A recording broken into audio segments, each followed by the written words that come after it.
بسم اللہ الرحمن الرحیم۔ السلام علیکم میری تمام مومن بہن بھائی، آپ سب کو میری طرف سے سلام۔ میں کافی دن آپ کے سامنے ویڈیوز نہیں بنا سکی کیونکہ میرے گھر کی کچھ پریشانیاں تھی، جس وجہ سے میں آپ کے سامنے ویڈیوز نہیں بنا سکی۔ میرا دل تھا کہ میں غدیر اپنے شیعوں کی سب سے بڑی عید کے اوپر بات چیت کر سکوں، لیکن معذرت آپ تمام مومنین سے کہ میں اس کے اوپر اپنی طرف سے روشنی نہیں ڈال پائی، اور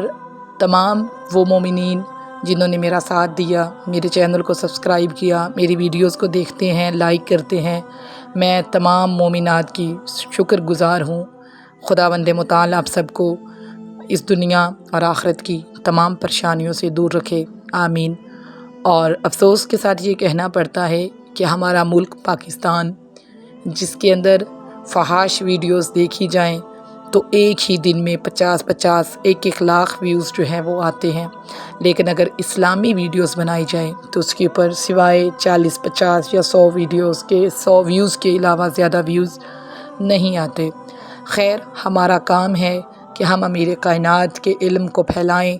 وہ ہم کرتے رہیں گے، چاہے کوئی ہمارے اس کام کو سراہے یا نہ سراہے۔ تو خیر، اپنے موضوع کی طرف چلتے ہیں کہ عید غدیر کیا ہے۔ واقعہ غدیر تاریخ اسلام کا اہم ترین واقعہ ہے، جس میں پیغمبر اسلام نے حجۃ الوداع سے واپسی پر غدیر خم نامی جگہ پر ہجرت کے 10ویں سال 18 ذی الحجہ کے دن حضرت علی علیہ السلام کو اپنا جانشین مقرر فرمایا، جس کے بعد تمام بزرگ صحابہ سمیت حاضرین نے حضرت علی کی بیعت کی۔ یہ تقرری خدا کے حکم سے ہوئی، جسے خداوند عالم نے آیت تبلیغ سورہ مائدہ کی آیت نمبر 67 میں آیت میں بیان فرمایا ہے کہ یہ آیت ہجرت کے 10ویں سال 18 ذی الحجہ سے کچھ مدت قبل نازل ہوئی، جس میں پیغمبر اکرم کو حکم دیا گیا تھا کہ جو کچھ خدا کی طرف سے آپ پر نازل کیا گیا ہے اسے لوگوں تک پہنچائیں۔ اگر ایسا نہ کیا گیا تو گویا آپ نے رسالت کا کوئی کام سر انجام نہیں دیا۔ اس کے بعد آیت اکمال سورہ مائدہ کی 3ری آیت نازل ہوئی، جس میں خدا نے دین کی تکمیل اور نعمات کی تمامیت کا اعلان کرتے ہوئے دین اسلام کو خدا کا پسندیدہ دین قرار دیا۔ یعنی آج کے غدیر کے دن، جو کہ 18 ذی الحجہ ہے، اللہ نے تکمیل دین قرار دیا۔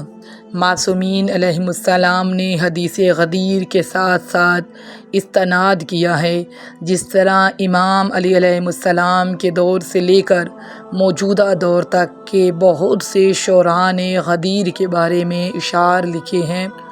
پیغمبر اکرم اور ائمہ معصومین علیہم السلام نے اس دن کو عید قرار دیے ہیں،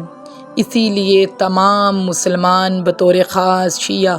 اس دن جشن مناتے ہیں۔ فریضہ حج کی ادائیگی کے بعد مسلمانوں کا یہ عظیم الشان اجتماع بروز جمعرات 18 ذی الحجہ کو پیغمبر اکرم کی معیت میں غدیر خم کے مقام پر پہنچے، جہاں سے شام، مصر اور عراق وغیرہ سے آنے والے حجاج نے اس عظیم کاروان سے جدا ہو کر اپنے اپنے مقررہ راستوں سے اپنے ملکوں کی طرف جانا تھا۔ اتنے میں جبرائیل آیت تبلیغ لے کر نازل ہوئے اور رسول خدا کو اللہ کا یہ حکم پہنچا دیا کہ علی علیہ السلام کو اپنے بعد اپنا ولی اور وصی کے طور پر متعارف کروائیں۔ یعنی آج غدیر کے دن حضرت علی علیہ السلام کو رسول اللہ نے خدا کے حکم سے اپنا ولی، اپنا جانشین، اپنا وصی، اپنا بھائی قرار دیا۔ یعنی آج کا یہ وہ دن ہے جس دن رسول اللہ نے کہا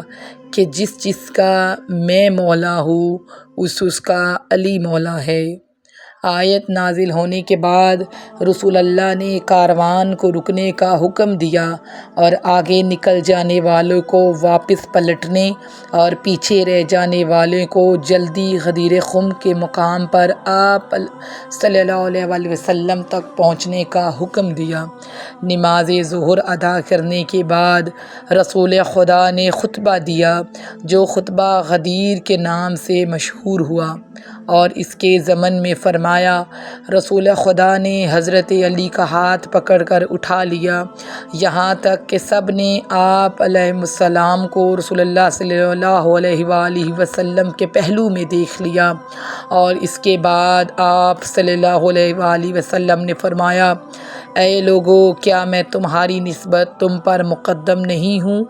لوگوں نے جواب دیا، کیوں نہیں اے رسول خدا؟ تو رسول اللہ صلی اللہ علیہ وآلہ وسلم نے فرمایا، خدا بند متعال میرا ولی ہے اور میں مومنین کا ولی ہوں، پس جس چیز کا میں مولا ہوں علی بھی اس کے مولا ہے۔ رسول خدا نے یہ جملہ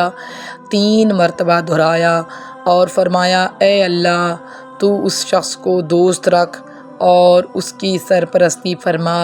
جو علی کو دوست رکھتا ہے اور اسے اپنا مولا اور سرپرست مانتا ہے،